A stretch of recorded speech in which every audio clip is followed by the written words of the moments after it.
Hi. ఇప్పుడు ఇప్పుడు మనం అంతర్వేది దగ్గర ఉన్నాం.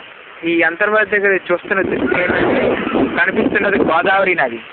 ఈ గోదావరి నది ఎక్కడి నుండో నాసిక్లో, మహారాష్ట్రలో నాసిక్లో పుట్టి ప్రవహించి ప్రవహించి ప్రవహించి ఈ అంతర్వేది దగ్గర ఈ విధంగా సముద్రంలో కలిసిపోతున్నది. ఈ అపురూప ఘట్టాన్ని చిత్రీకరించింది కెమెరామ్యాన్ రాజేష్. ఓకే, ప్రజలారా జాగ్రత్తగా గమనించండి, ఏం కంగారు పడద్దు.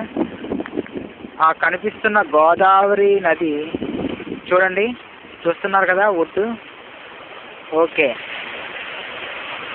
ఆ గోదావరి నది ఇలా ఇలా ఇలా ఇలా ఈ సముద్రంలో కలిసిపోతుంది. ఇప్పుడు మీరు చూస్తున్నది సముద్రం. ఓకే, కొంచెం ముందుకు అలా నడుచుకుంటాం. ఓకే, ఇప్పుడు నేను సముద్రము గోదావరి కరెక్ట్గా కలిసే చోట నిల్చొని ఉన్నాను. ఇప్పుడు నా కాళ్ళ దగ్గర సముద్రము మరియు గోదావరి కలిసే చోటిది.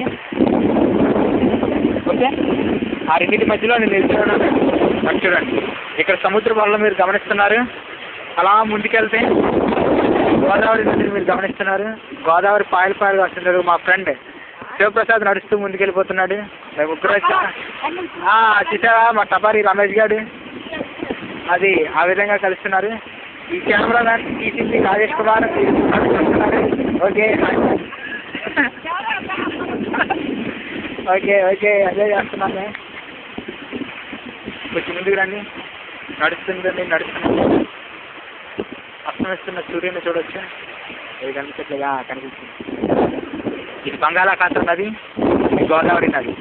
వావ్, చూడటానికి చాలా బాగుంటుంది. మీరు ఒకసారి నా ఫేస్ కూడా చూడండి. ఓకే, ఇదే కదా.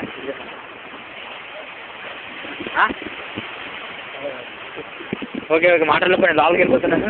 ఇదిగో సముద్రం, ఇది సముద్రం. ఇలా కదా మీరు ఇప్పుడు చూస్తున్నది ఆ సముద్రం. ఈ పక్కన మా ఫ్రెండ్స్ నడుస్తూ కనిపిస్తున్నది గోదావరి. ఇది గోదావరి.